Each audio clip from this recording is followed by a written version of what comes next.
Halo teman-teman, balik lagi bersama Dila. Nah, pada video kali ini Dila akan menjelaskan tentang teks cerita inspiratif. Teman-teman pasti sudah pernah kan mendengarkan atau membaca sebuah cerita? Bahkan mungkin teman-teman juga pernah bercerita. Entah itu melalui media sosial atau secara nyata di sekolah. Lalu, apa sih yang dimaksud dengan teks cerita inspiratif? Pada video kali ini, Dila akan menjelaskan tentang 4 subbab. Yang pertama yaitu pengertian teks cerita inspiratif, 2 struktur teks cerita inspiratif, 3 ciri kebahasaan, dan yang terakhir contoh teksnya. Oke, kita masuk pada bagian yang pertama, yaitu pengertian. Cerita inspiratif adalah bentuk narasi yang lebih bertujuan memberi inspirasi kebaikan kepada banyak orang.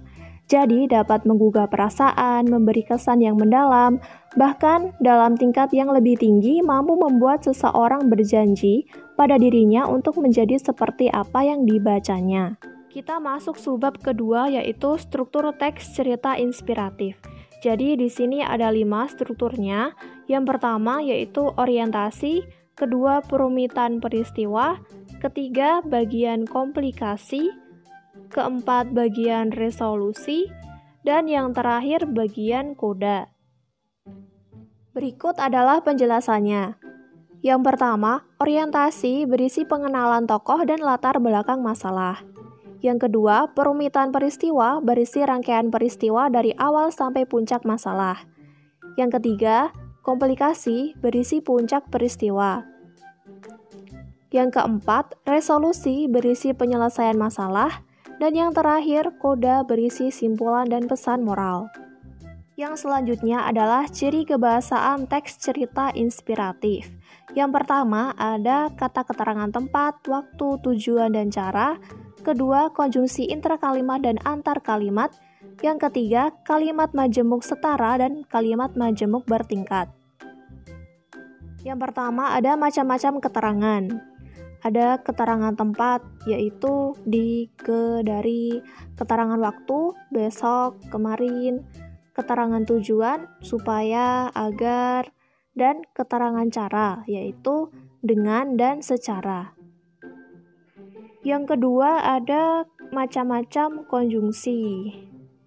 Konjungsi yang pertama ada konjungsi intrakalimat. Ini memiliki ciri yaitu konjungsi yang menghubungkan kata dengan kata, frasa dengan frasa, dan klausa dengan klausa. Konjungsi ini juga memiliki 2 jenis, yaitu konjungsi subordinatif, misalnya setelah, agar, sehingga, dan konjungsi koordinatif, misalnya dan, serta. Yang kedua ada konjungsi antar kalimat, yang memiliki ciri konjungsi yang menghubungkan kalimat satu dengan kalimat lain, atau dengan kata lain konjungsi ini selalu memulai kalimat baru. Konjungsi ini dibagi menjadi beberapa jenis. Yang pertama ada konjungsi sebab akibat, misalnya karena itu, oleh karena itu. Yang kedua lanjutan dari kalimat sebelumnya, misalnya sesudah itu. Yang ketiga menyatakan hal di luar kalimat, misalnya selain itu.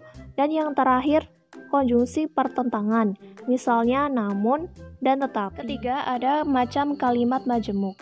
Yang pertama adalah kalimat majemuk setara, yang memiliki ciri klausa satu dengan yang lainnya mempunyai hubungan koordinatif, sehingga dapat berdiri sendiri dan dapat dipisahkan. Yang kedua, memiliki konjungsi dan lalu, sedangkan, bahkan. Berikut ini adalah contohnya. Kalimat pertama, Citra bermain boneka. Kalimat kedua, Arini memasak nasi. Jika digabung maka menjadi Citra bermain boneka sedangkan Arini memasak nasi.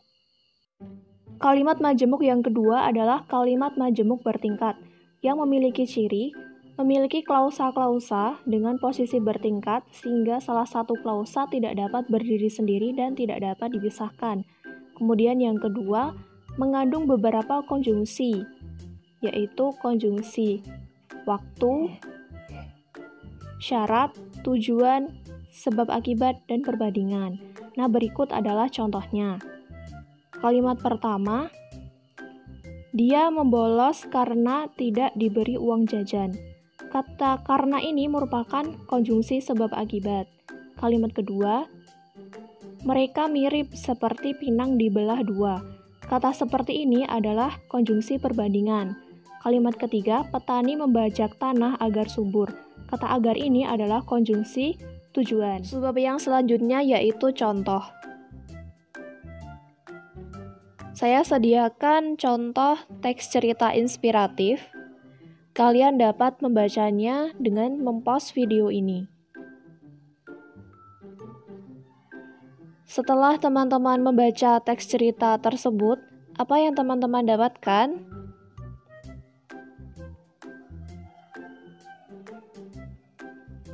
Jadi, teks tersebut berisi seorang YouTuber yang menjadi penggiat aksi peduli ODGJ atau orang dalam gangguan jiwa. Nah, selanjutnya teks tersebut akan dianalisis struktur dan ciri kebahasaannya.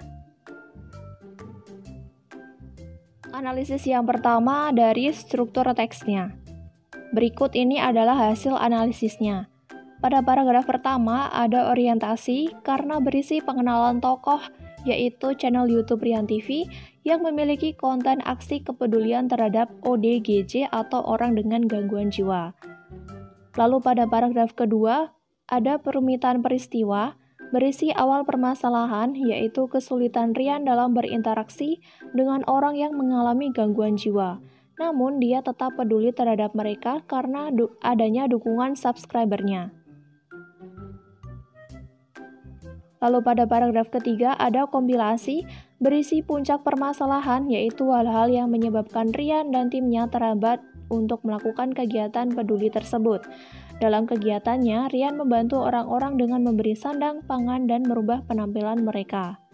Lalu pada paragraf keempat ada resolusi berisi penyelesaian masalah, yaitu Rian mengajak semua masyarakat melalui akun YouTube-nya untuk peduli terhadap sesama. Lalu pada paragraf terakhir ada koda, yaitu berisi simpulan dan pesan moral yang dapat diambil. Jangan bosan untuk berbagi, karena berbagi itu indah dan mudah untuk dilakukan. Yang selanjutnya adalah analisis ciri kebahasaan. Nah, berikut ini adalah analisisnya. Yang pertama ada keterangan tempat, karena dalam kalimat tersebut terdapat kata di yang menunjukkan keterangan tempat. Yang kedua ada keterangan cara, karena dalam kalimat tersebut terdapat kata dengan.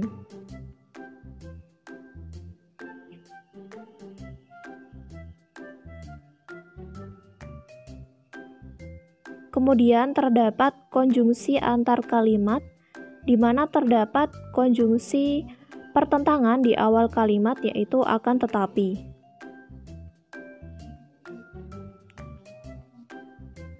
Selanjutnya ada kalimat majemuk bertingkat, karena terdapat konjungsi sebab akibat di tengah kalimat, yaitu karena. Selanjutnya keterangan tujuan, dengan alasan terdapat kata agar yang menunjukkan informasi. Selanjutnya konjungsi intrakalimat, yaitu terdapat konjungsi bahkan di awal kalimat. Dan yang terakhir adalah kalimat majemuk bertingkat, karena ada konjungsi karena. Sekian video materi kita hari ini, semoga dapat bermanfaat bagi kalian. Sampai jumpa.